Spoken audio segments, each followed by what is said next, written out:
Signal strength optimal. Broadcasting conditions fair.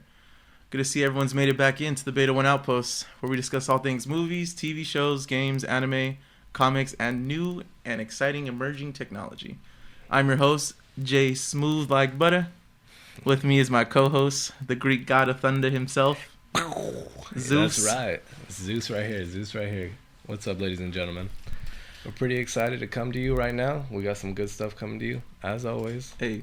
Right, James? As always. Because, I mean, show 1 and 2 was great. I had a great time doing it. Heck yeah. And it's been a week now since we are... Well, 2 weeks since we recorded. 1 week since we jumped back over here. Well, 2 weeks since Civil War came. Okay, so there it is. Yeah, Civil War. 2 weeks since Civil War has come out. We gave all of you guys ample time to go watch that movie. We have full spoilers for you because we're going to tell you about the movie. We're going to tell you our thoughts. We're going to tell you our theories. And we're just going to give you the experience of a lifetime right now. It was an amazing movie. Spoiler. Yeah, definitely gave everyone enough time to marinate, you know? Yeah. So if you're not basking in those juices of that is Civil War, yeah. Yeah.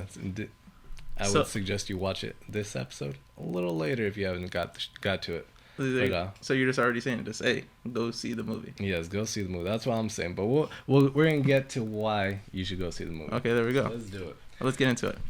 Yes. So right. Captain America: Civil War came out 2 weeks ago. We got Cap. We got Iron Man. We got the Accords going on. Who's on what side? We already went over that. Why are they there? So the way the movie started off. Straight already a battle. Let's go find Bucky. Just boom. Yeah, which was great. You know, it came in pure, guns blazing and stuff. We had what's his name, Crossbones come in. Yeah, and he was going after some kind of biological weapon. And just the day-to-day life of a superhero. Chasing down villains with biological weapons. That's right. That's right. So Cap, Black Widow, they going after him. We had Falcon there too, and oh my god, dude! Right from the get-go, when they go in and they start fighting, you're already amazed because Cap, he comes in with his shield, and the shield's just going even faster than before. It's just hitting people, and he's coming and throwing his whole body at the people, just knocking them. Yeah. It was great, dude. Black Widow, her fighting, Black Widow. It's always amazing to see ScarJo on-screen player, in the way that she does. I felt like in this one, it gave a little bit more action, a little bit more of the fight style. Yeah, what do you think? Yeah. Do you know what? I'm not sure if what was the case, but I thought she was like a couple months pregnant or something like that in the beginning. Yeah, I'm pretty sure when they were filming. I mean, I could be wrong, but you mean in real life? Yeah, in real life, she was actually obviously she couldn't do everything, but how they made her this way more visceral, Yeah. And then the team dynamic was very on display in that first setting the tone high immediately. You know what I'm saying? Initially, there's boom, Falcon doing his crazy things, and you're saying, ScarJo, crazy leg move. I've never seen her use her legs that much in since at least Iron Man 3. So. Yeah. And then Falcon, I mean that one caught me by surprise there because he was coming in and he was using his wings to protect himself as shields. He was putting them in front of him and he rolling around like a ball, not literally rolling around, but he was propelling himself forward with it. Yeah, he figured out from the past ones he perfected it. He knows now what he's doing. He's not just flying around, trying to catch people out the sky. He's actually exactly. And what was also nice is we got an intro to Red Wing. Oh right, yeah. He had his little minion out there, his little mechanical minion. His little Falcon just running around doing his bidding. But it was great on that too. He has it hooked up to his little wings thing on the back. Lets Red Wing go, and it goes and kind of does recon for him and stuff, and it can even shoot and all that. And it also gave him a 3D imaging and thermal and all that. It was pretty dope. Real nice stuff. Yeah, it's because that's his whole everyone on the team in the beginning. You really see it's the team, who does what is very there. You have Falcon. He's supposed to be initially Overwatch. He's the Overwatch guy. Obviously Cap. He's just this pure I'm gonna get to the bad guy. Yeah. There's no and then obviously the supporters they're they're good on their own. Yeah. So like he had no problem trusting these people to go out and do the thing. And then the crazy thing was seeing Wanda, like really like from how it was in Age of Ultron. Age of Ultron, where she's very like hesitant and not really wanting to.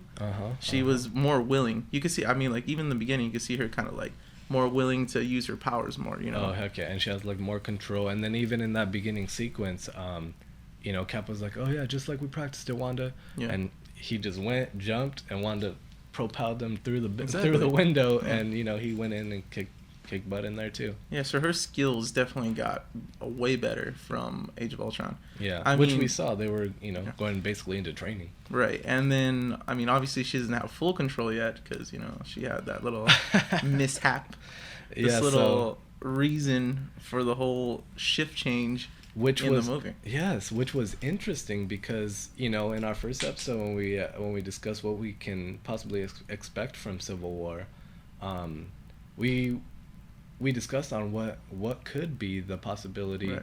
I mean, what could get them to this point, and we were thinking some kind of rift between Cap and Iron Man, and we didn't even think like consider another catastrophe basically. Yeah, like another catastrophe, but that was like it was also like. Very contained and controlled.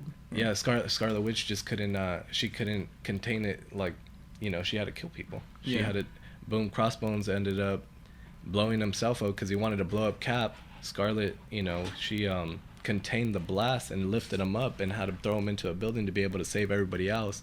But in that act, she also killed the people that were in the building. Right. Exactly. Which harkens back to what has been going on previously with all these movies, where.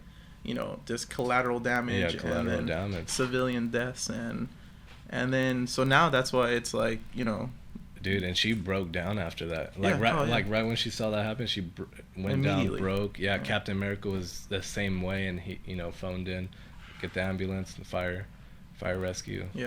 I mean he was still he's still there ultimately to do a job, and the problem that's just even in real life, what I'm saying? There's gonna be times where when soldiers or war, whatever, they go in, like they're gonna be incident reports and stuff like that. Does happen, and it's unfortunate, but it's unfortunate. Yeah, and then that's what kind of like goes to, that's when they finally bring them all together and they're talking about it openly, finally, which is like now I feel it's like Marvel finally gave them their spoon of medicine, like we're getting all the sugar right in the beginning, all the crazy awesome fights, no real consequences. No real consequences. And then now it's like, oh no, hey, you got some explaining to do. Yeah.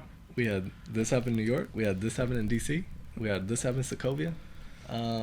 You guys got to kind of answer up. Right. But so then that's when that's how that's how it begins right there. So it already comes in action packed, crossbones, Cap, and all that, and that whole fighting thing, and then that tonal shift with Scarlet and ended up messing up with those casualties, and then it goes into meeting with Ross, meeting with General Ross and Stark, and they brought out the Accords. Yeah, that round table discussion where they're all kind of sitting there and they're all like, well, what are we really discussing, Yeah. And Cap's kind of sitting there like, like, nah, man. Like, you could tell, like, almost immediately how he feels about it. Yeah. And then the crazy thing, honestly, great.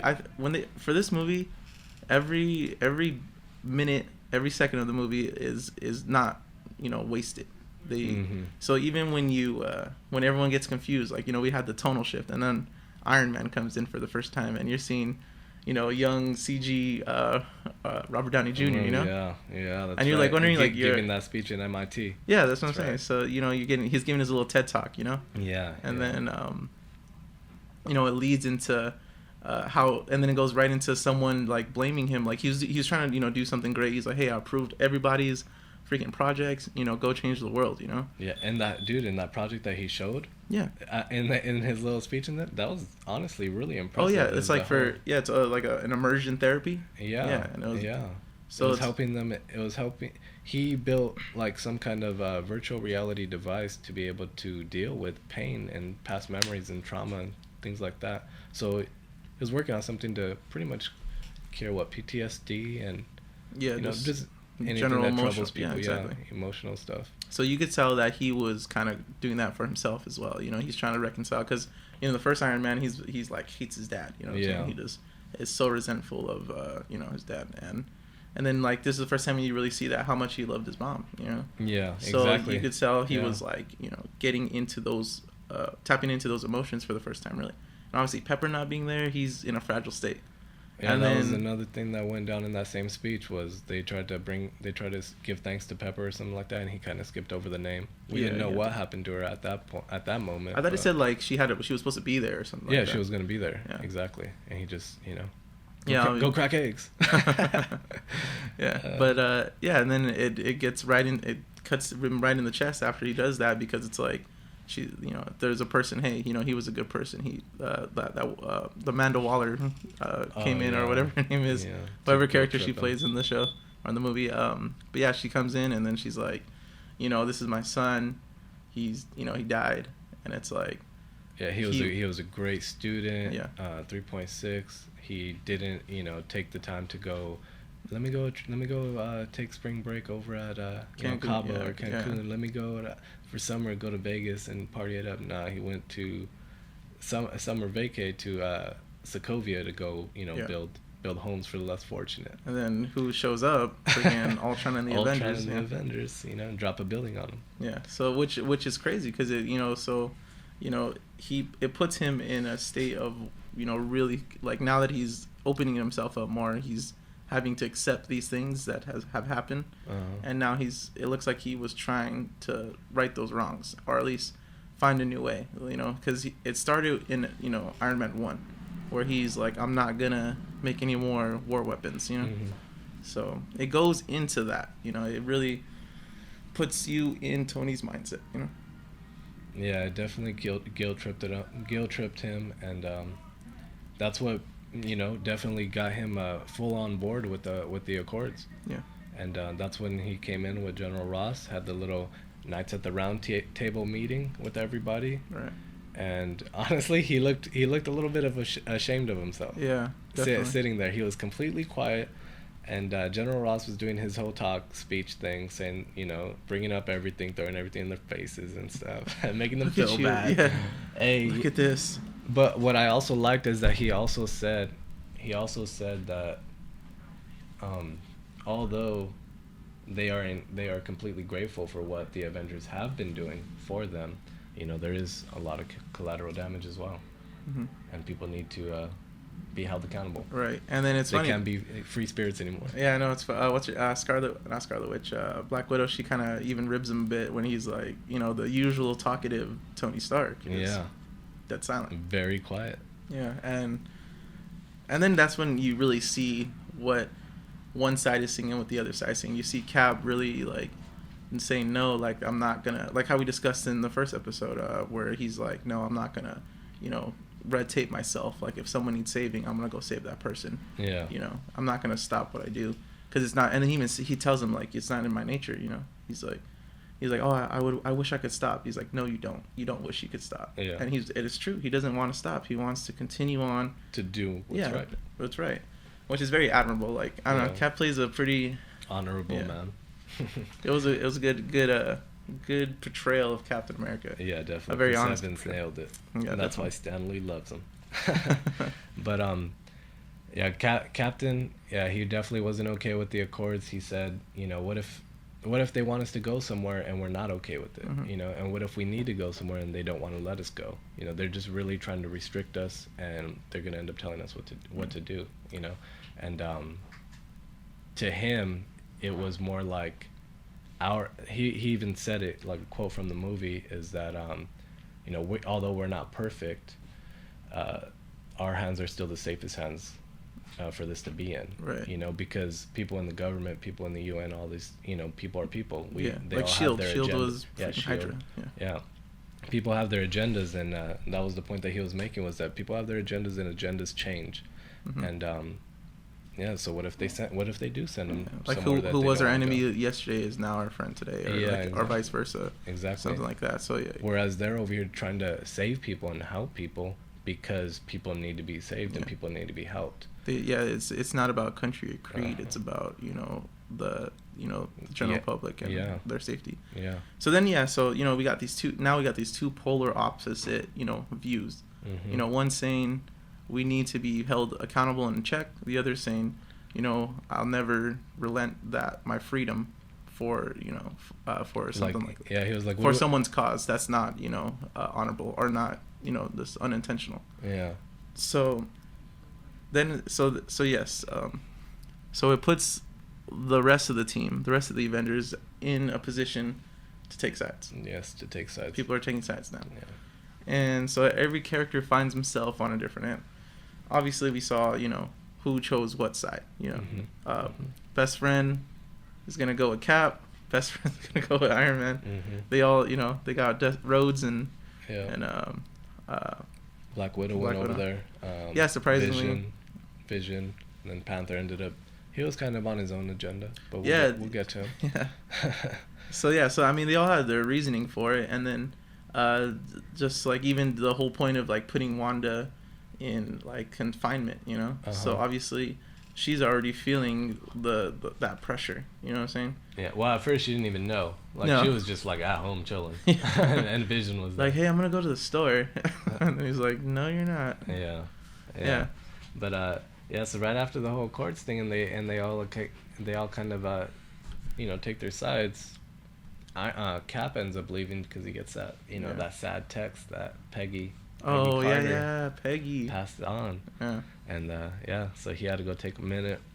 Get his emotions together. It was definitely an emotional movie. Like it was like a little roller coaster, Yeah, but the pacing's great. I'm telling you, none of that is wasted time. Even the those moments where he's just in the church and he's just paying his respects. It's just as powerful as the action scene that was right before it. Yeah, and as Faith would have it, in the movies, the answer that Cap was looking for, because he was in that emotional pool right there, because it's like, yes, people, we do really need to be accountable for our actions, but we also, we're here to save people because we're here to save people, we're here to help people, and we can't be really told we can't really put the trust in the government to be able to, give us our way in the missions.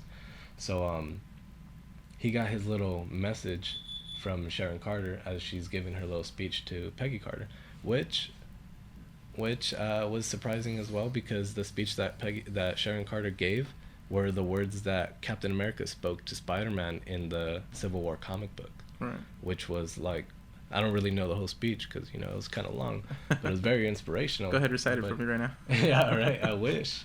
They were great words, but it was basically like, sometimes people are telling you that something is right when it's wrong, and in those times you have to stand there like a tree, and not move. Right. You got to be strong and stay solid. Stick to your convictions. So. Yeah. So that was what Cap really needed to hear, and that solidified his position. And then because afterward in the church, that's when Widow came in to console and also be like, hey, confront him a bit. Yeah, there's room for you to go to Sokovia and sign those accords. Yeah, and obviously he doesn't go, and then that it flips now from that scene to the accords, and it puts the UN. Yeah, it puts everyone, United Nations coalition, everyone's there to discuss the superhuman phenomenon basically, and we get our first glimpse of Black Panther, and I haven't seen that actor in too many other things. If I did, I probably don't remember. Neither have I.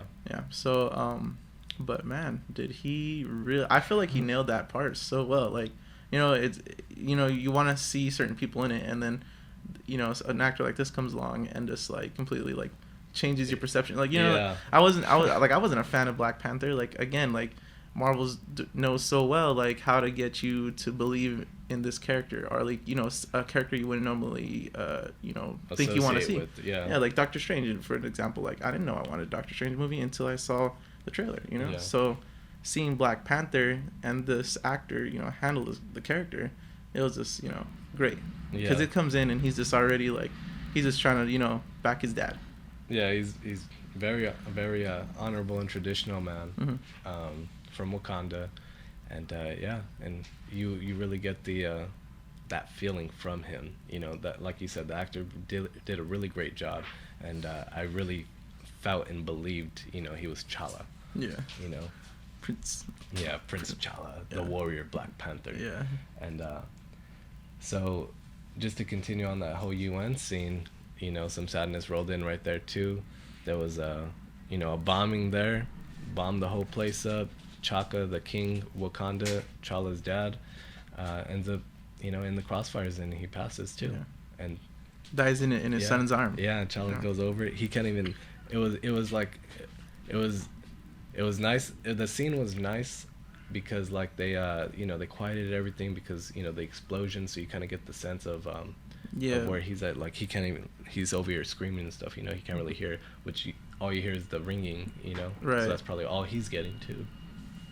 But you see see the pain in him as he watches his father die. And the crazy thing was his father was like giving a speech right before and it was his speech was like looked like it was gonna be great, he's talking and it looks awesome, and then it was definitely very diplomatic. Yeah, it was diplomatic, but at the same time it was you could tell like why this person is standing, why he was the first one to talk in this accord, why definitely. He the vibranium situation because it affected his country. Yeah, his country. Yeah. So it puts you in, it's like I said, not a wasted minute in this movie. Like it puts you in that place. Yeah. It puts you in that mindset. Like, while we were watching Iron Man 3, this was probably going on. You know what I'm saying?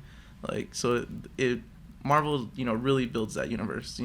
We don't, and the thing is, it puts it where like you really don't have to have a Black Panther movie be an origin story. Like you gave him origins here.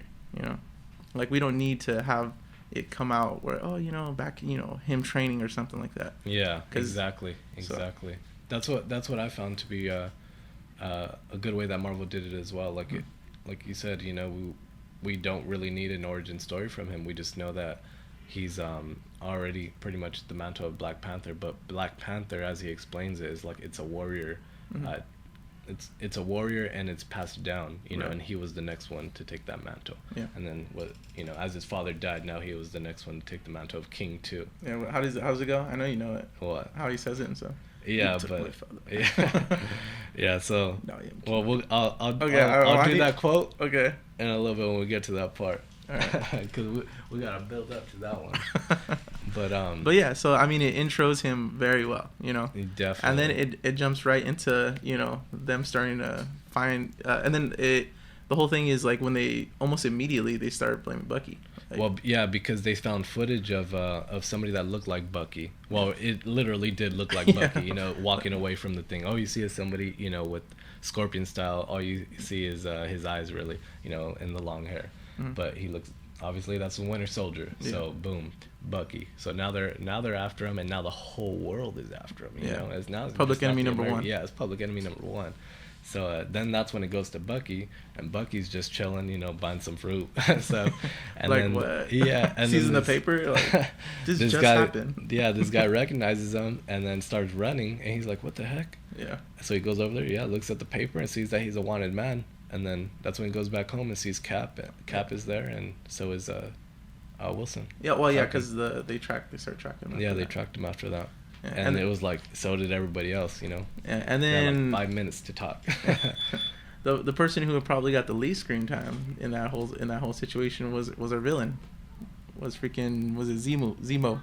Oh yeah, but he didn't come in until he's not playing a real part until you don't recognize it really. Like at first he's like, what is this guy? Who's that guy? Yeah. Like I don't know who that guy is. What happened in 1991? I don't know yet. So it's like as he's going after the what's called the booklet that controlled the Winter Soldier. Yeah, so I mean it set that up, but it's just like you still don't know that guy's intentions, but he's playing some small part in it at the moment. Yeah, and for some reason he's looking for the records of December 16th, 1991, very adamantly. 1991.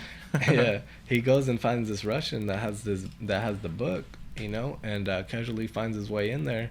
And he's like a Sokovian Spec Ops type guy, kill squad. So he's a badass too.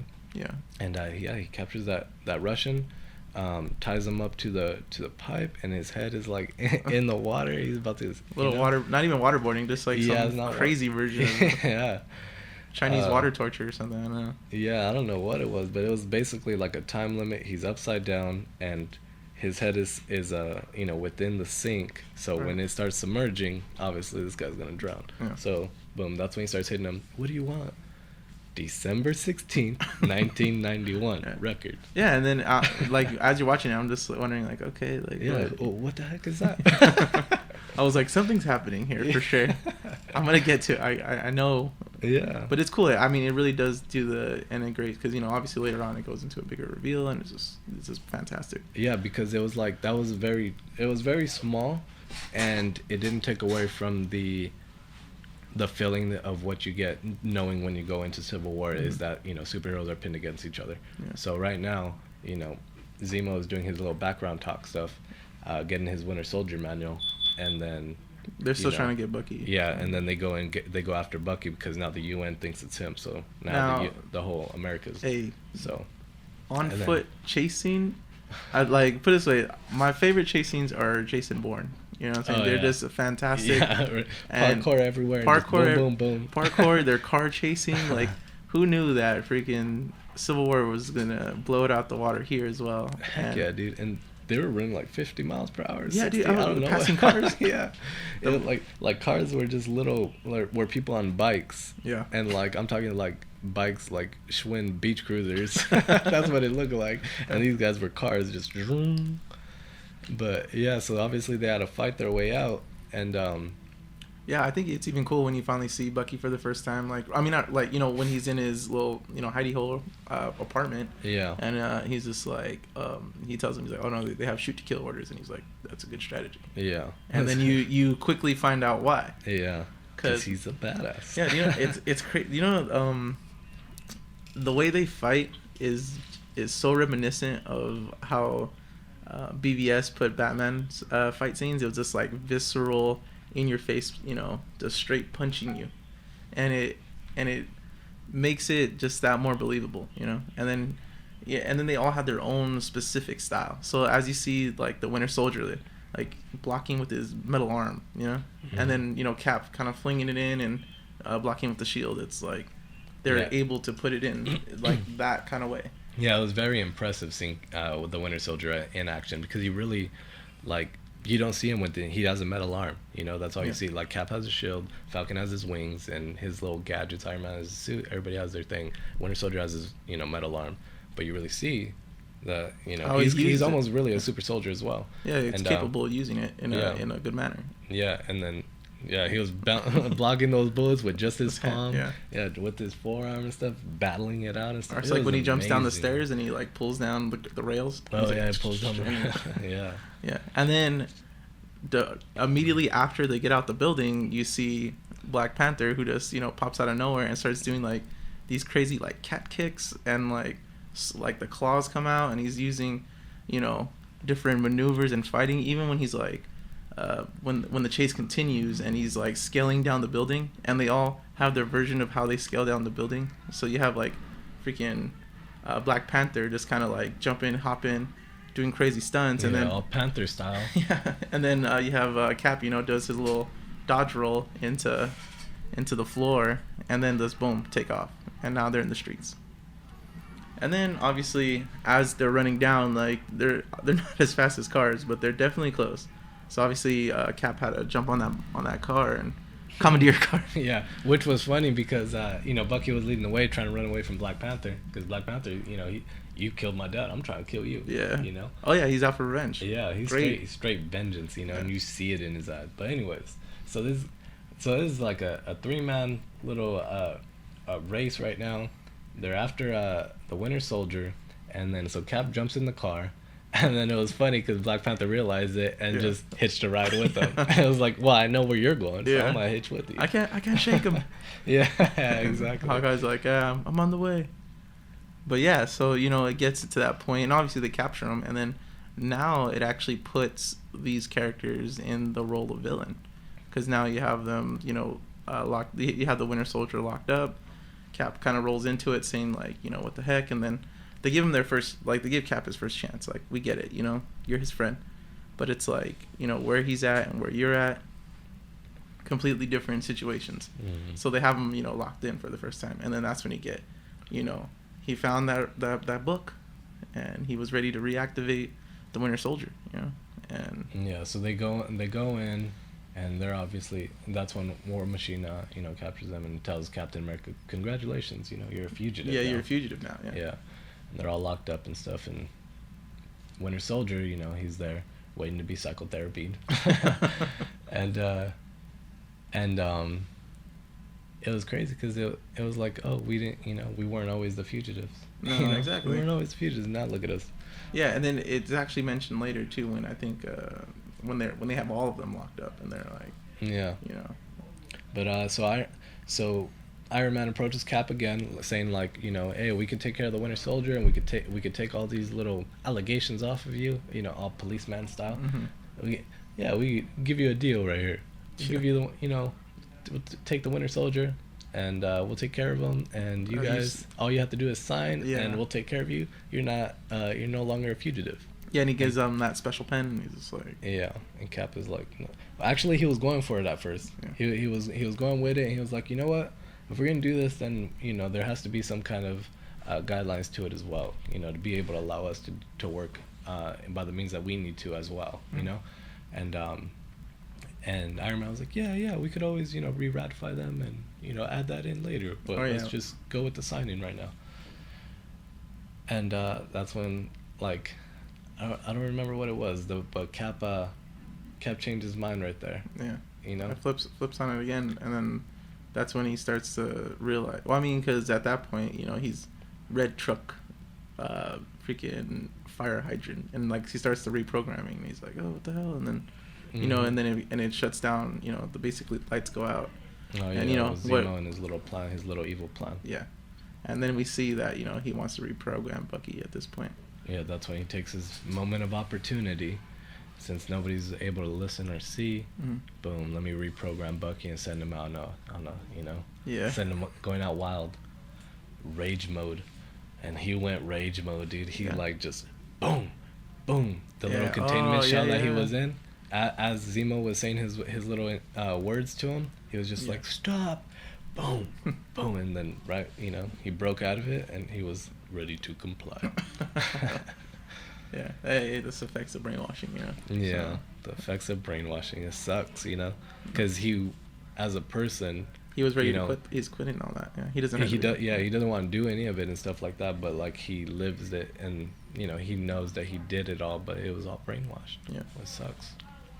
And then that's at that point. It's like, well, now that he's on the loose, Cap is like, hey, that's my buddy, and then that's when the real like forming starts to take place, because they start to realize what Zemo's intentions are and what's supposed to happen. Because doesn't... Well, Cap and Falcon saw what the whole Zemo thing, because when the whole lights went out and all that, they were trying to figure it out, and then Cap and Falcon went straight to it, see like, what the heck, somebody's in there. So they caught the whole Zemo thing, and Zemo still ended up getting away because Winter Soldier was on rage mode. Yeah. So he fought Cap, he fought Falcon, took them down, and Zemo left. Oh yeah, even Black Panther tried to take him on without the suit, and even without the suit, that dude was just like, everyone had like a counter for each other. Like everyone was doing really well. Just like even like Black Widow going against Black Panther, like. Oh yeah. Yeah, trying to get him to, hey, slow down, man. don't get him yet. Yeah, but yeah, so Winter Soldier ends up escaping. He looks like even more guilty. Yeah. He looks way more guilty now, and Cap goes after him, obviously. Yeah. And then that's when the real team starts to form, because now they know the intentions. They know, hey, we gotta go freaking stop Zemo. And then Iron Man's more like, well, I need to stop. Yeah, him like the government. They were just seeing it one way. Yeah. All we see is like, Bucky looks real guilty, and he did. Yeah. Like he completely looked guilty, and he's running, and now Cap is aiding and abetting a fugitive, and so is Sam and yeah. Yeah, so that they start forming the team. Yeah, they start forming the team. And it really goes to like, we gotta stop you guys. And then, in a surprise, fresh new blood style, Iron Man, Tony Stark, goes to New York and visits a certain teenager. Yeah, which was it was nice. Yeah. I'm not gonna lie. In the first episode, you heard me. And I said I wasn't sure about this new Peter Parker with Tom Holland because he was really young. You know, quote me saying it. Freshmen, they were gonna bond with the freshmen, and that's why they went with it.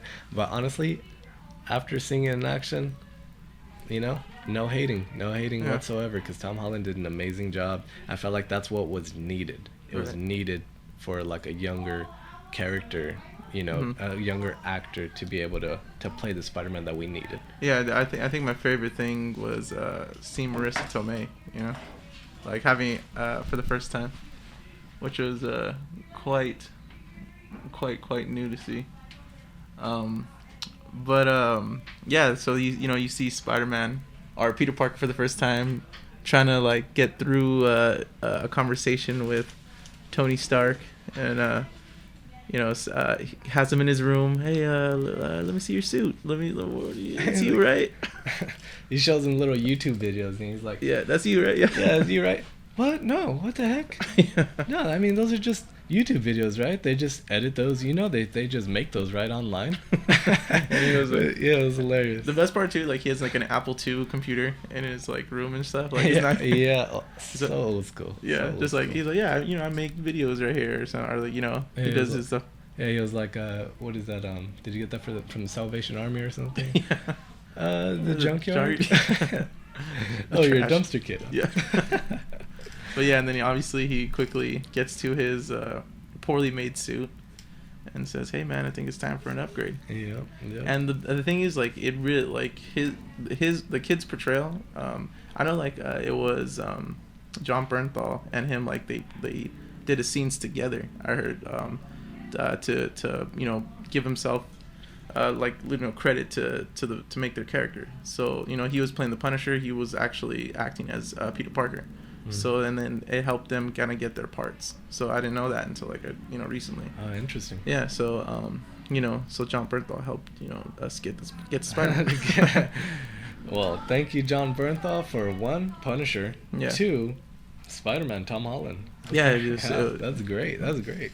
John Bernthal, good job. Yeah, they filmed, I think, like a couple like scenes together. So I don't know. If someone has that video, I would greatly appreciate to see that, because Punisher and Spider-Man. So I'm assuming like John Berthal's hunting Spider-Man or something like that. I would assume so. Yeah. Or the same old Punisher going after people, and Spider-Man probably just doesn't. He's not okay with his methods. Yeah. And then so it sets him up, and it comes together great. Yeah, it comes together great. So as that happened, and he brought Spider-Man in, Cap is doing his own roundabout. Sharon Carter helps them get their gear back. Yeah. And and it was great. All right, so Marvel, they have their way of just making things fun and uplifting and just comedic. And Sharon Carter finally had her little moment with Cap, giving her the little gear, hey, and they bring it. Yeah, Cap finally went in for the kiss. And then a little cheers. Yeah, everyone's like, yeah. Like go get him, guy. Yeah, what was great was like, so he kissed her, and you see the excitement and the nervousness within them. Yeah. And then they're like, yeah, about time. Yeah. Too late. But and then Cap turns, and yeah, it pans to it pans to his two best friends. Yeah, his two best, and they're just looking at him like, yeah. Hell yeah, dude. Just like really grounds you in the scene. Yeah, and they had a little moment before that. Sam and Bucky were it flashed to them in their car, and Bucky's sitting right behind Sam. And he's like, "Can you move your seat up?" And Sam's like, "No." Well, he moves to the middle. Yeah, he moves to the middle. Yeah. It reminded me of Always Sunny, that actor, when he's in Charlie Day. Yeah, Charlie Day, when he's in Horrible Boss, and he's like, "I sit in the middle."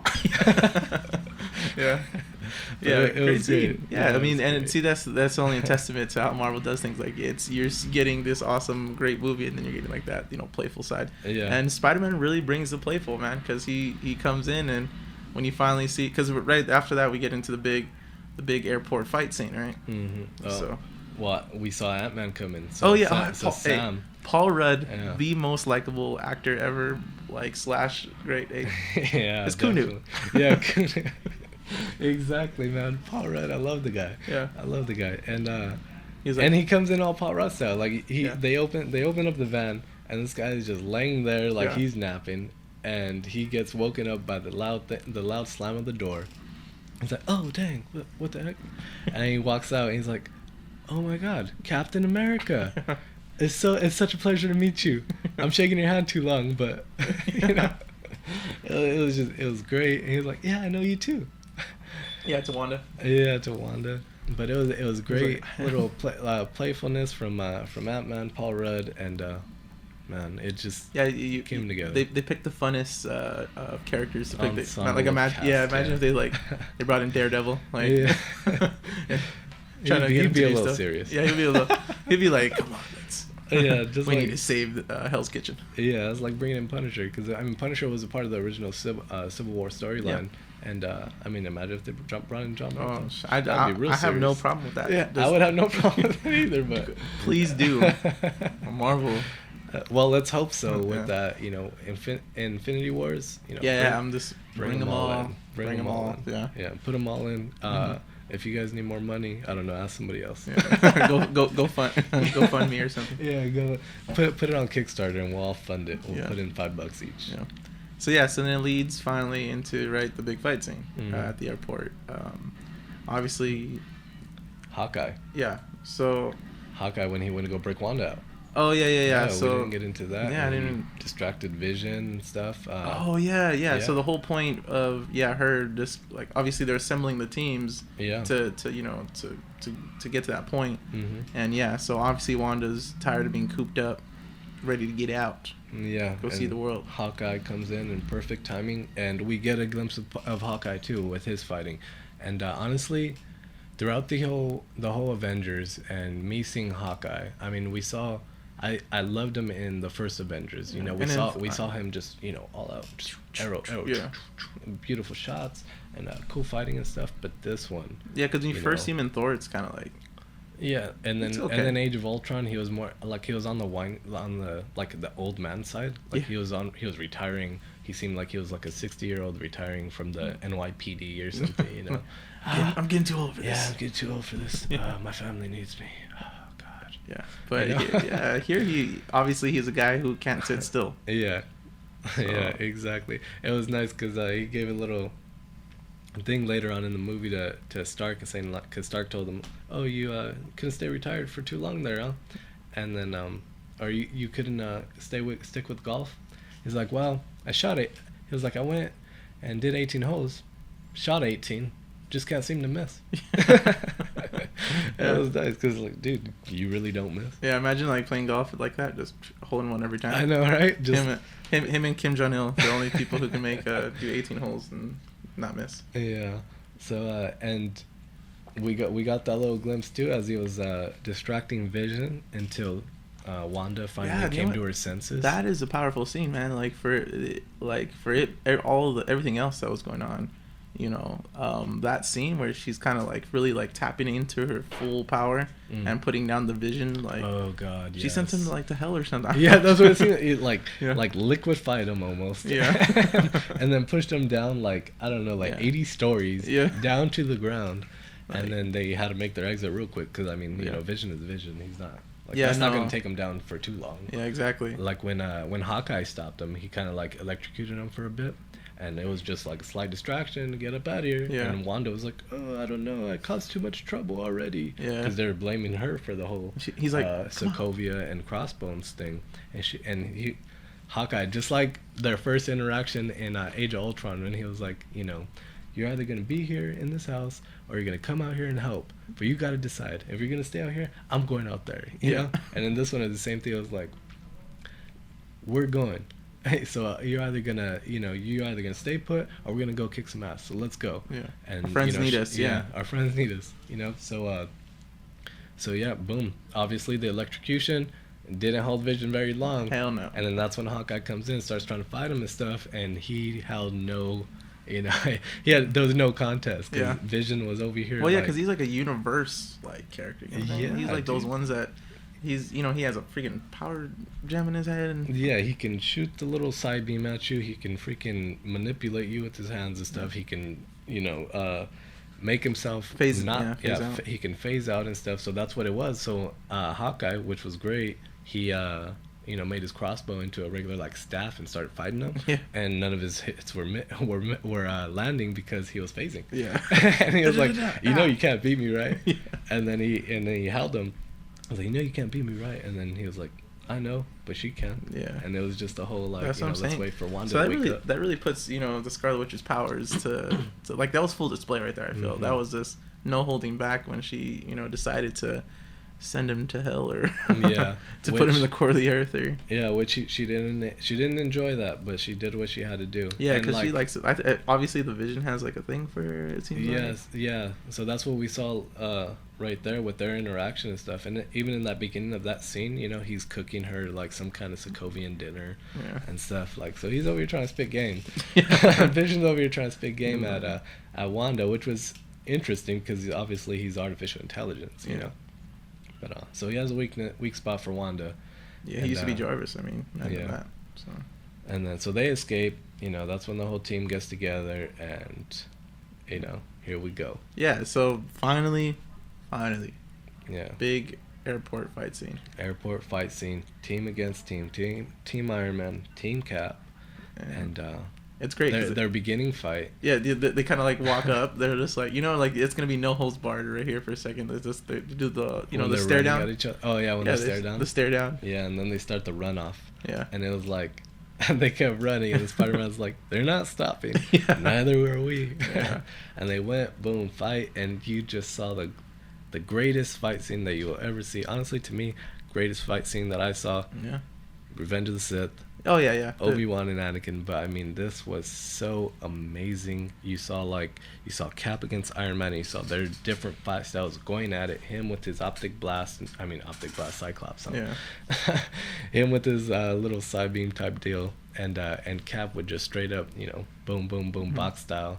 And we got Black Panther coming in with his cat claws and just you fighting say like it, cat claws. Yeah, fighting like a straight panther. Yeah, but and then I saw some people like to say, oh yeah, with the cat claws thing, like they didn't like that fighting. Like that fighting style was great. That was the most unique one there. You know what I'm saying? Yeah. Apart from like Spider-Man. Yeah, Spider-Man's was great too because it put. I mean, and then we got our answer that he's been Spider-Man for 6 months. 6 months, yes. So Spider-Man was Spider-Man for 6 months, and which is interesting. He's doing all this acrobatic stuff and doing all these crazy things and all that. But I guess that was the powers that were basically blessed upon him. Yeah, when he got bit by the spider. Yeah, they put a little wrinkle into it where I guess how they were saying about because they kind of explained the eyes. Yeah. And they're like, oh yeah, well it's it's easier for him to focus, or it's harder for him not to block everything out, so he needs that focus to kind of concentrate on the task at hand. Yeah, exactly.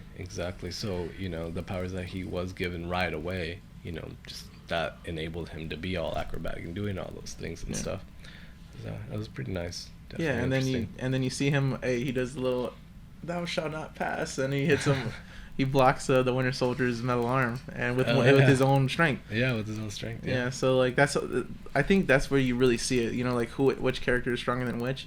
I mean, they're gonna be evenly fought. But at the same time, like with that power, it was a team up. Hawkeye and not Hawkeye, freaking Falcon and the Winter Soldier had a team up take on Spider-Man. Yeah. So like they were on the run, and Spidey went after him. Yeah, after them. He was like, "Hey, go!" I got him, I guess. Yeah, it was funny because like throughout the whole time Spider-Man was fighting, he was just like talking to them and stuff, and even Falcon tells him like, "There's usually not this much talking and fighting." Yeah. Oh, my bad.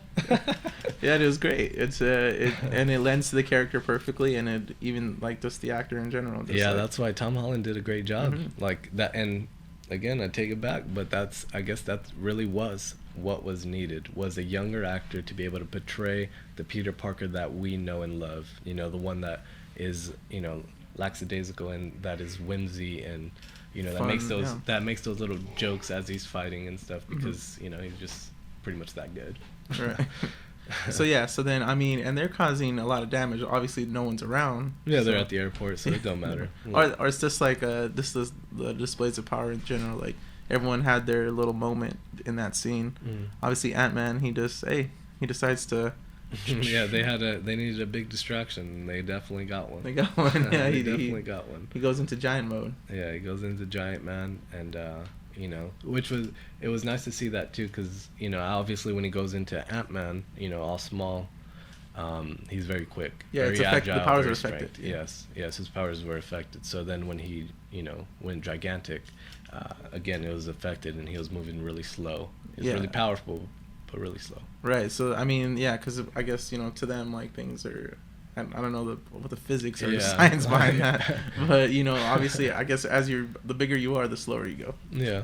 I mean the exchange of power. That totally reminded me of a little quote from The Internship, the movie, and when they're doing the little interview with Google, and he's like, oh yeah, with the whole thing with the blender. So you're in a blender, how would you get out? Yeah. How'd you get out? You're shrunken down to size and you're in a blender. How would you get out? Oh well, you would just jump out, because the smaller you get, the higher you're able to jump. The power, your power is fine. Yeah. It affects. So that's what I'm saying. So everyone had their like different display. Like Spider-Man, properly using his what was it? Oh, Cap's shield. He uses Cap's shield to like hit him, or like a manhole cover. I don't know what it was. For who? When he was fighting Cap. Spider-Man. Yeah.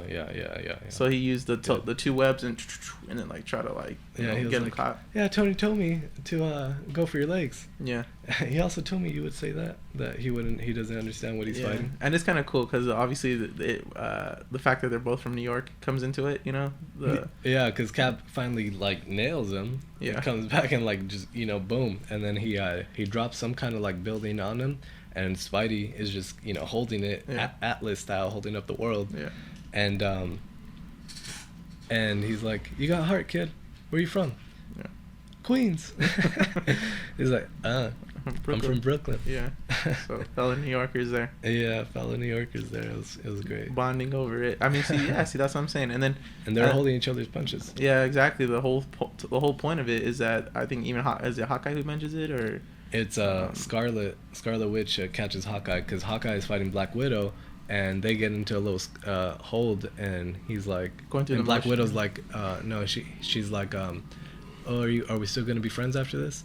He's like, well, it depends on how hard you hit me. Yeah. They keep fighting, and then she's about to get him, and then Scarlet Witch, boom, throws Black Widow away, and it's like, you're holding your punches, Hawkeye. Yeah, and then the crazy thing is, like, so you're getting lost up in this fight, crazy, amazing, because I was lost in it, Yeah, this whole time our villain is going to Russian or snowy areas and stuff. Like it took you, it didn't take you out of it, but this set it up so well that they were fighting each other, and it really distracted from the task at hand. Obviously Cap's whole pursuit was to get into this, to catch a ride, to go stop the villain. Yeah. And Iron Man, had to shut him down. And yeah. Well, and then the way that fight scene ended, Black Widow let them leave. Cap and Falcon, they go into, they're tracking Zemo, and Stark and War Machine, they're flying after them. And I'm just gonna long story short this, but Iron Man's team won that, right? Are we God. fair? Come on, that's fair to say. Iron Man's team won that fight. All right. Well, from the fight that we saw, Scarlet Witch had to save quite a bit of people there, and obviously there were her own people, and yes, I would admit, Iron Man's team, they won the battle, and we'll get to who wins the war. Okay, there we go. And that's what's more important. All right. So then, so obviously we get to the heartstring pulling again. Yes. So they're going the after Vision. Yeah, so they're going after Bucky and Cap, because they're flying away. War Machine and Iron Man are on the way. Falcon is on the way too, to stop them too. And Vision distracted with Scarlet Witch, and then he looks up, boom, tries to shoot Falcon. Mental beam. Yeah, mental beam. Falcon misses, hits War Machine, and War Machine is flying with no shoot. Yeah, He's dropping like a rock. Yeah, dropping like a rock, dude. And he dropped hard. Yeah. They did not save him on that drop. No, yeah, he tried. They tried to get to him. Yeah, they tried to get to him. They were like a couple of seconds late. He fell hard, and ends up, being paralyzed. Whoa! Spoiler alert there. Oh God. But yeah. Thanks for the Debbie Down right there. Yeah. Well, I mean, like I said, this whole movie, emotional roller coaster. Really, it was really just a whole lot of emotions going on, because everybody was tugged to each side. It was like, what do we really do? What is really right? Like, what are we really fighting each other for, and kind of deal. Like, yeah. I mean, they like towards the end, you definitely start to question each other's motives, especially when War Machine goes down. Yeah, so. Yeah, exactly. And Stark was really hurt by all of that. Yeah, because at that point they go back to that water prison in the middle of the ocean or whatever. Yeah. And everybody's, held there. Yeah. End up, Ant-Man is there, Falcon, all them. Yeah. Hawkeye. They all get their prison scene. Mm-hmm. So which is because that's what I mean. Back to how Hawkeye says, hey, freaking, we're your friends. Like, when did we become the enemy? Because obviously you have us here sitting in cells. Like, it wasn't always like that, and this is what's the product of your thinking now. Yeah. And then that's when Iron Man has to question himself, and that's when he goes to Falcon to say, hey, where's Cap going? Yeah. Where's he going? He's like, I know. He's like, I ain't no snitch. Yeah. But Friday showed Stark that Zemo was really the one at hand there. Yeah. Really because then you finally see the fact, like, was it the maid brings the coffee, the connoisseur? Yeah, exactly. Yeah, and it was reported dead that the person that was actually supposed to give the psychotherapy session to Bucky was dead, and Zemo, took the place, obviously, ran amok with Winter Soldier. And then exactly. He used like some prosthetics to make himself look like the Winter Soldier to bomb. Yeah. So then we see, Iron Man wakes up, sees that he's wrong, goes after Cap over at that snow place, over in the Soviets. Yeah. And the Soviet Union. And or is it Germany? I think it might be. Well, I know that Zemo said that he was in like a Soviet capsule thing, when he was unprotected. Okay, yeah. Well, because the only reason I asked is because it's like the Germans or like the whole people of Mania, so maybe. Yeah, probably. Yeah. I haven't seen it again. I only saw it once, and you see it multiple times. Find out. Couple. But yeah, so then they go there. Iron Man meets him there. Explains to Cap, like, hey, you know what? I was probably wrong there. Yeah. You know what? You're right. And at that time, they thought that Zemo's whole motive was, let's go, because Winter Soldier, he wasn't the only Winter Soldier. Right. Bucky revealed that to him, that he wasn't the only Winter Soldier that was made. There was there were these like 5 more Winter Soldiers that were even more deadlier, that were even more dangerous than him.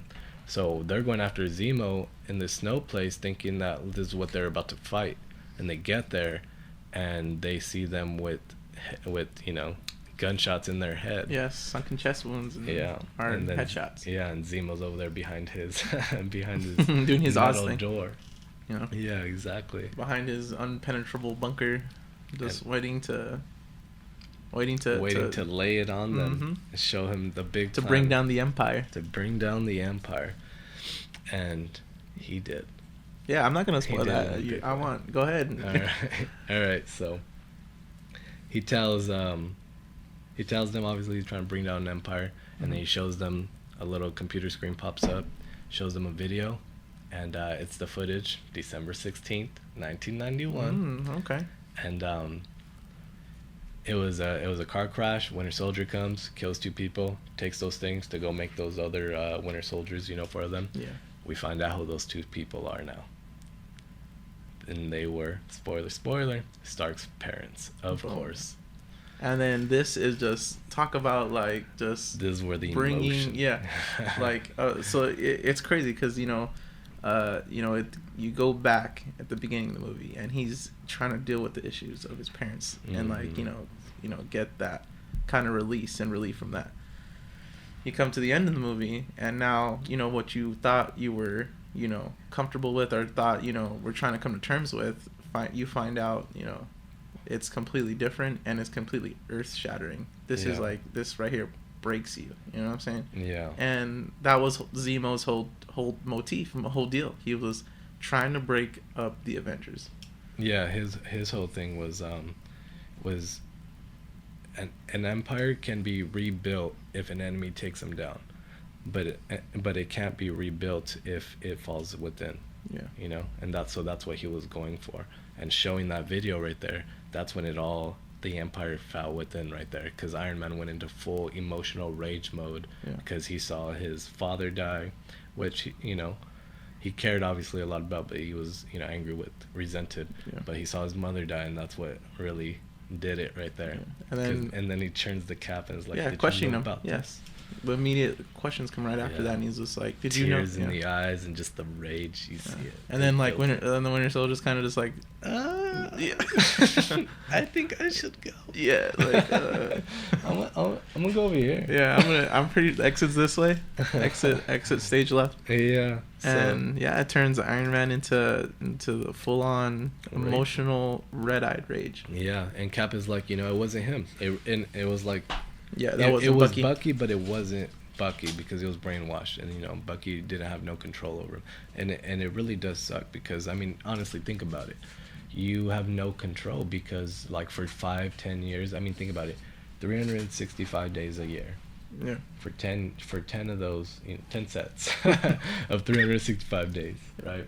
Of just getting pure brainwashed and everything, you know, everything that you knew in those 25 years before of your life, you know, is really just melted away because your mind. Yeah, you took a back seat to your body. Yeah. You had to watch as you did what you did, because there's that point where he says, he's like, I remember every single one of them. Yeah, because Tony, being all heartfelt, you know, and emotional, he was like, do you even remember doing it to them? Yeah.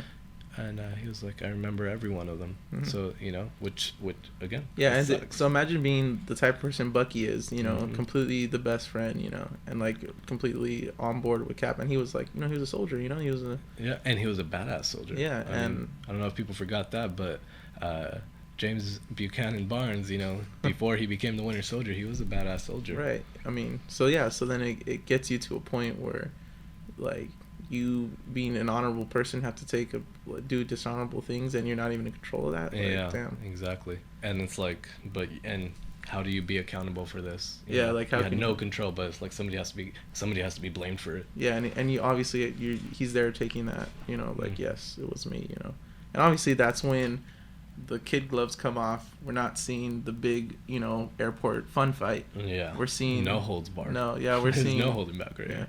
I'm gonna kill this man. Yeah, they're like going after killing, and Cap was just trying to stop Stark, and man, Stark was just on a mission right there, and then their whole fight scene. I mean, those that have that. Well, if you're listening to this, you watched the movie, hopefully, because there was mad spoilers. But in that fight scene, you know, when Bucky and Cap are going at him, they're interchanging the shield, and Stark is still holding his ground. Oh, yeah, he's defending the crap out of himself, and it was just an amazing fight because, like, you see 3 superpowered people just, you know, going at it, no holds barred, using everything that they have. Yeah, he lasers off his arm, doesn't he? Like. Well, yeah, because Bucky comes in and tries to pull the thing out of his chest, tries to pull the thing out of Iron Man's chest, and then, you know, Iron Man, as you said, that arm got boom, yeah, and then blew off his freaking metal arm, man, and then that's when Bucky goes down, and then after that it's Cap against Iron Man, and again, very emotional fight. They're going at it, and then Stark is getting his ass beat. Yeah. He's getting his ass beat. It's 2, I mean, come on, it's 2-on-1. Yeah. Well, no, against Cap. Oh, yeah. By that time, they're both 1-on-1. Yeah, Stark is getting his ass beat against Cap. Cap is handling him, and then Iron Man's like, analyze his fighting style. And after that, boom, that was it. Yeah. Cap couldn't do anything. Yeah. It was just counter after counter after counter, took down Cap. And then Cap somehow, you know, rebutted back. Took down Stark, and then full mounted him.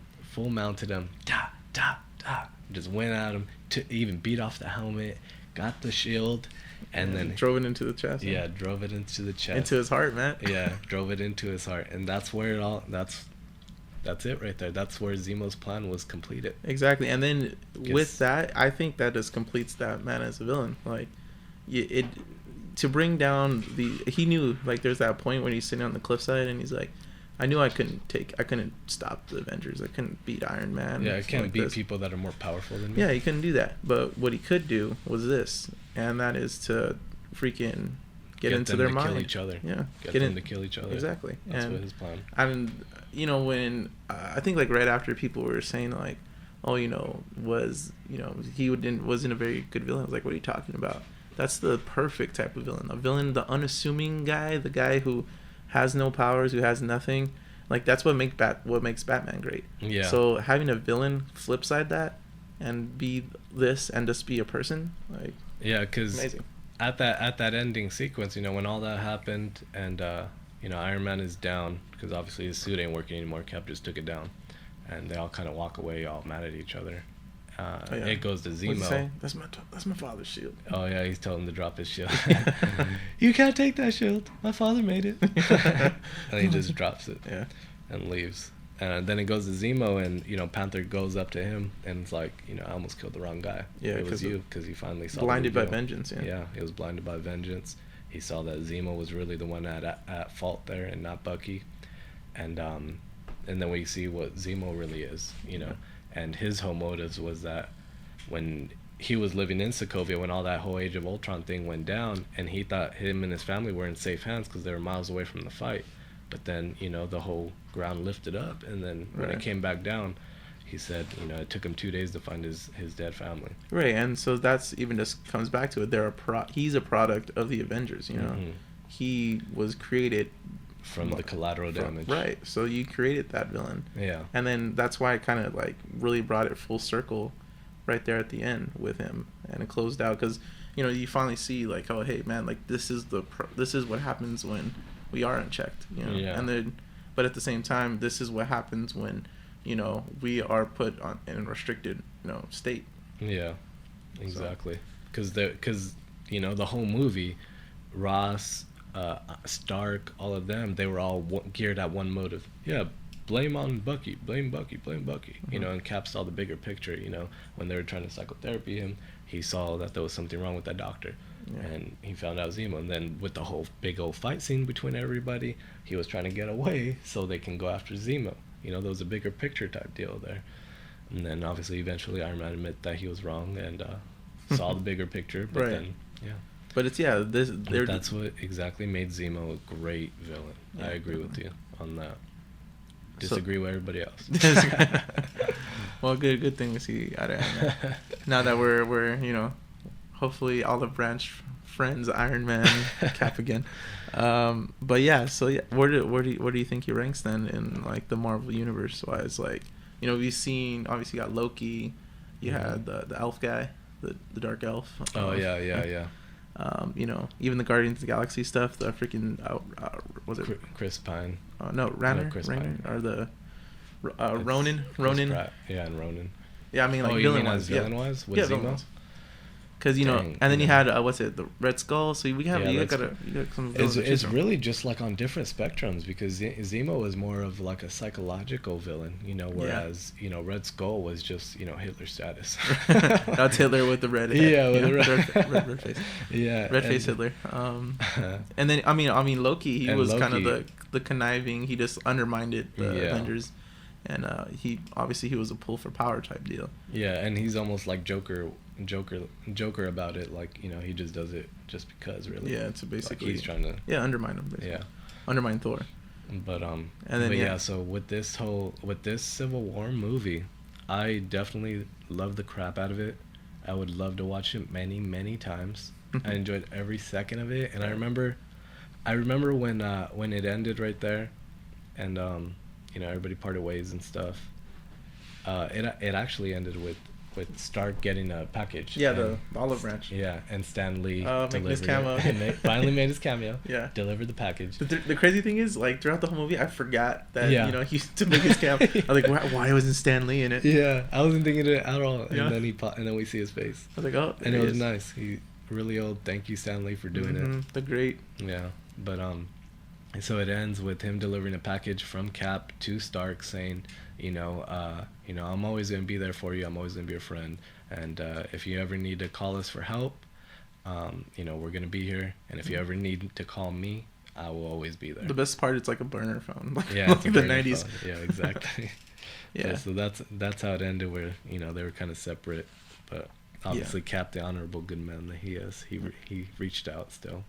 So then, with the state of affairs at the end of this movie, what do you think's to come, man? Like, it was an emotional roller coaster. This one. Yeah, it was an emotional roller coaster. And it puts us still the big baddie looming over everyone. Yeah, Thanos. Thanos. Thanos, So big time. I mean, what's next? I mean, obviously they're And then obviously Zemo's not done, you know. So Yeah, it's like, there's- are they gonna bring Zemo over to the Infinite? He's to gonna the be he's gonna be Infinity Wars, and he's gonna help Thanos. definitely. He's gonna be like a little underling, probably like setting up to, you know, bring villains together. Maybe. Yeah. Imagine that, having freaking, you know, these guys go against you. So not only that, not only are you just dealing with Thanos, but now you have to deal with, you know, Whoever they Zemo. bring Yeah, up, exactly. Yeah. Whoever they bring along with them, and then with them with the Infinity Gauntlet, you know, they're just really, you know, powerful people. I feel like they should do a 3-part and a trilogy as opposed to a 2-part movie for Infinity. Yeah, so this movie, definitely a must-see movie, Civil War. Go watch it, everybody. And if you watched it already, watch it again. Yeah. And then if you watched it already 3 times, watch it another 2 times. And love every second of it. Because, again, when I was watching it and I saw those end credits roll, I was like, no. What are you doing? Why are you finishing? Keep going. Keep going. I want to see more.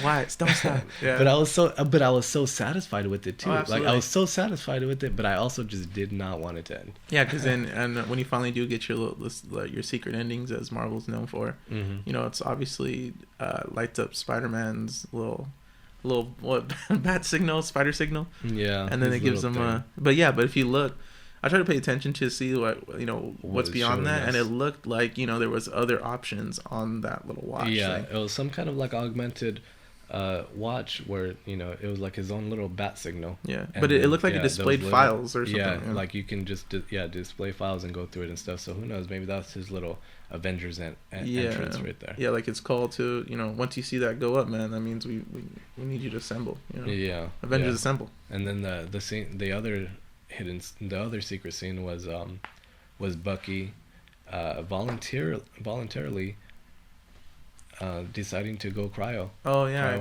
cryo freeze himself because to him, you know, his mind can't be trusted. He doesn't want to do these bad things at all, you know, but he's not in control. So if anybody else comes along and knows those same words, he like just say the words to him, and then now he's, you know, ready to comply again. Yeah. And he doesn't want that, so he voluntarily cryo froze himself. Get deprogrammed. Yeah, and guess where they did it? Where did they do it? Wakanda. Yeah. Surprisingly, you know, because Black Panther hated him at first, but yeah, now when he realized it was it was wrong. That was the only safe place for him, because everybody else, the UN, the whole world is basically after Bucky still. They see the Winter Soldier. Yeah, he's going down. But yeah, so I mean, so the overall impressions, definitely a must-see movie. Must-see, yes. Go see it, guys. I loved it. Ranking as far as like other Marvel movies, definitely top for me. Top 3, I'd say top 3 definitely, because I like movies that are, you know, they're very action packed, but I also like that psychological warfare type deal, you know, because it's more I don't know, involved in and interactive. I don't know, you can kind of it grounds it a little bit. Yeah. Very nuanced. Yeah, you know, but it's nice. It's definitely great to see. So I love this movie. Yes. So we're going with further, like beyond this movie. Superheroes you might want to see get a movie. That's a great question. I mean, it's a great question. Because now you got your Black Panther getting a movie, Spider-Man: Homecoming. But yeah, I mean, is there any heroes you might consider seeing on the big screen? I know they say, like, you know, Rock might get it. Shazam, that's my favorite. My favorite superhero is Shazam. So yeah, well, Rock's gonna play Black Adam. Yeah, but like, so obviously they don't have their Shazam yet, but you know, for me, his character, I always like his character because he's like a child at heart, but he's, you know, because even as Shazam, you know, he's still a child, like, so he's still talking like a kid and everything. Yeah, but you know what I'm saying. And then the crazy thing was, where would that fall in like the whole DC cinematic universe now? You know what I'm saying? Like, could you bring the fun with the Shazam character? You know. It definitely would have been nice. It probably would have had like the same feel as like how they brought in the younger Spider-Man, you know. But on a different level, but it would have brought that fun side to DC, because right now DC is very serious. Chris Nolan's Batmans were very we didn't get no sugar. We got all medicine. Yeah. Man is still very serious. BVS, very, very serious. Well, Suicide Squad hopefully will bring some fun. Yeah, they'll bring some fun, because it's a nice change to see villains. Villains not in charge, but they're anti-heroes. Yeah, they're anti-heroes, exactly. So to play the reverse role, so that's definitely something that to look forward to. Yeah. So any other ones like you might want to catch? With me, I'm thinking anyone new, maybe like not like we've seen Hulk and stuff. Like obviously Planet Hulk would be awesome, or something like that, or just like. I even saw stuff for Nova, like the Nova Corps. I mean, they were brought in for what's called for the Guardians of the Galaxy. I don't see why they wouldn't bring in Nova. Mm-hmm. But what I'm thinking, the movies that I would like to see, one a bit more villainy, is with I want to see a movie with the symbiotes. I want to see some anti-Venom. I want to see Carnage. Oh yeah. With Cletus. I want to see a little bit more Venom, but Venom done right. Don't give me Eric Foreman Venom, please. Don't do it. I love Eric Foreman. I love him as a Topher Grace is a good actor, but please do not give him Venom. No thanks. Give me somebody else. But I would love to see the symbiotes and anti-Venom especially. They were close to doing that, like right after Amazing was like the second one was then. Well, the Sinister Six, they're still coming. Yeah. But I'm pretty sure anti-Venom is not gonna be there. But another one I would love to see is not so much an origin story, but just like I don't know what they would do with Black Panther, because we didn't get an origin. We got him, and then the Black Panther movie, we're not gonna get an origin. We're gonna get him at Crisis. Mm-hmm. I would love to see that with Silver Surfer. Oh, a Silver, yeah. Yes, because he's Galactus's henchman, so like he did some stuff, and kind of like Winter Soldier style, like he didn't really want to do it, but Galactus, he threatened his family and all that, and that's why Silver Surfer's we really see him like that in the Fantastic Four, but it wasn't. You want to see standalone. I want to see like him. I don't want to see him as like a byproduct of the movie. Yeah. I want to see him. Like as the main. I think let me understand a bit more of Silver Surfer, Yeah, in Fantastic Four, they kind of give him a quick little like, oh, my planet was destroyed. Yeah, no, I'm here to take yours because Galactus. So, and then he changed his sides. Yeah, so and it was cool, really, but I would rather see like a Silver Surfer movie as a standalone. Mm-hmm. And then lastly, what I'm thinking, this one I would be more excited about, is a Lobo film. Lobo, yeah. Lobo, yes. That would be a great anti-hero type deal. It would be like Punisher style, but just probably a lot more gorier. Yeah, definitely. And how can you get gorier? The cool thing too, like that would take place in like he's a space bounty hunter. Yeah, like, exactly. Right, it's the good. It writes itself, Yeah, that would be amazing to see. I would love it. And then there's a lot of announcements or like just talk like Sandman. JGL, Joseph Gordon-Levitt's supposed to play Sandman. I'm not sure, but I think I saw that he backed out from it. Oh, but, really? Yeah. So whatever's going on with that. Obviously we're getting Gambit. So yeah. I'm honestly I was gonna say that like that pops into my head when I first like think about a superhero movie that I want to see, because I love Gambit. Yeah. I love the character of Gambit.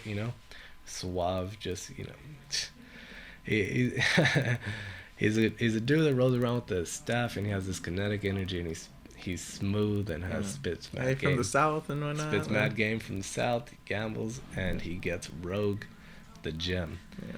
But yeah, Gambit is a movie that I definitely want to see, and they got Channing Tatum to do it. And I wasn't excited to hear that, but we're gonna see. We're gonna see how it goes. Because I was good with Taylor Kitsch. I was good with him. He looked good as Gambit, and in Wolverine Origins, nobody was satisfied with Wolverine Origins, really. Not completely. So it's like if they did justice to Gambit outside of Wolverine Origins, like they did Deadpool, who knows where that would go with Taylor Kitsch. But they got Channing Tatum, and he's quoted saying that he's very passionate about it because he's from the South too, so he's really passionate about this part. So I'm hoping he's just gonna do an amazing job. He's gonna surprise all of us, and I'm concerned about the accent. That's where my concerns are, really. Yeah, But we'll see. Definitely something to look forward to. Get something good out of that. But yeah, I'm not sure if there's any other ones I have really at the tip of my tongue on. Yeah. Because we are getting a lot of good ones just like coming up soon. Wonder Woman, the movie, like Cyborg is getting one, Flash and all that. So yeah, we're definitely we're already getting our big ones. Yeah, we're getting like. Ones, so do you know which one actually would be like kind of surprising, but kind of a little left is Martian Manhunter. Like seeing Martian Manhunter maybe in a movie. Exactly thinking the same thought. Right, like I don't know how you would do it or like at what point. Obviously, he would be a part. He's a part of an ensemble, Like he's not a standalone guy. You've never seen him really in a standalone. Like he doesn't get his own cartoon movies or nothing like that. Yeah, exactly. He's from Mars, and all we know is he got here and he's John Johns. Yeah.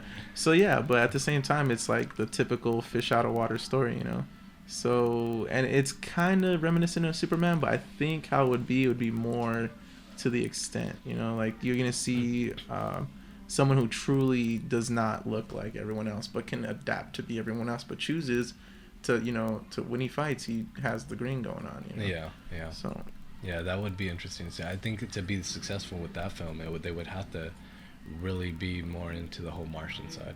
Yeah, like definitely embrace the space. Embrace that whole origin story of John Johns. Go with the whole Martian thing. Watch his planet get, destroyed, and then or just even like kind of come in with do you know how like the white Martians versus the green Martians and stuff like that, like that. Like find a tone, find a tone for it, and just go with it, and really embrace it. But I think for that you really would have to. I mean, there's probably tons of Martian Manhunter stories that I'm not thinking of that can just, bring it on. Exactly. That would be great to see. How about any actors? Any actors you think could play Martian Manhunter? Not that I could think of. Because really, it could be anybody. Because they're gonna CG and do all these things to put all this crazy makeup on them and stuff. So who knows, really. How about for anyone else? Like, obviously we talked about ones that would like Lobo and stuff at first. Yeah. Didn't we hear something about The Rock was gonna? Yeah, be he was Lobo gonna. In the beginning? That would have been interesting, but I don't know. I don't know who would be a good Lobo at the moment. Who I could think of. I feel like it would be like some kind of like Brock Lesnar looking guy. Lesnar looking dude, like Lou Ferrigno. Wow. But yeah, so you get just different actors and. Actually, I don't know. I don't know who I would want to see play Martian Manhunter or Lobo either. So yeah, I don't know. But yeah, that concludes this episode, ladies and gentlemen. We gave you our Civil War, somewhat of a review. We would. Technically, you can call it a review, but really, it was an open discussion. Yeah, it was an open discussion. This was our experience. This was our little theoretics behind the whole movie. I hope you enjoyed it, because we loved it. Definitely loved it.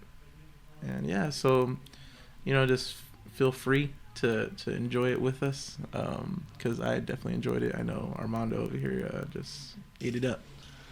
Yeah, so go watch Civil War, ladies and gentlemen, and thank you for joining us. This is Beta 1 Outpost. Again, visit us on Instagram, Beta 1 Outpost. Visit us on Twitch. I'll be posting some things, letting you guys know when I'm gonna be up on Twitch. You can watch me play Destiny, whatever I feel like playing. Sometimes I might want to go revisit old games. Yeah, right now I'm playing Dark Cloud 2. So Dark Cloud 2. Mm-hmm. Well, I can't stream my Super Nintendo, but no, they have an emulator right now, so whatever game you want to emulate. Yeah, that'd be great though. I would love to stream like me playing Contra. Stream playing Contra. I can't. It's not available. It's not available, but there's ways. There's ways. If they stream Super Mario, freaking 64, or Super Mario. I get you. Yeah, I could totally just record myself. How about you just play, get the tech going? I can't Twitch it. I can't do it on Twitch. Yeah, you can just easily throw it on PlayStation. I got it. Exactly. But yeah, so I'm Beta 1 Outpost _ Zeus on Twitch. Jay. I am Jay the G33, JAYTHE G33 on Twitch. And we'll let you know when we're about to go on Twitch. You can watch us, come watch us play. I know Jay, he just got done reviewing somewhat the Uncharted 4 the game first that hour. Just came out. Yeah, the first hour of Uncharted. I'm playing it and honest open reaction as I'm playing it. I talk a little about Resident Evil movies, and if you want to look at that, it's just me. Just me playing a game in my chair. So come and visit us on Twitch, Beta 1 Outpost Zeus, J the G33. We're on Instagram, Beta 1 Outpost. And now we're available on YouTube. So we're on YouTube now, so now you don't have to just listen to this on SoundCloud. You can visit us on YouTube, catch these episodes. So thank you again for joining us, Beta 1 Outpost. Zeus is out. And transmission.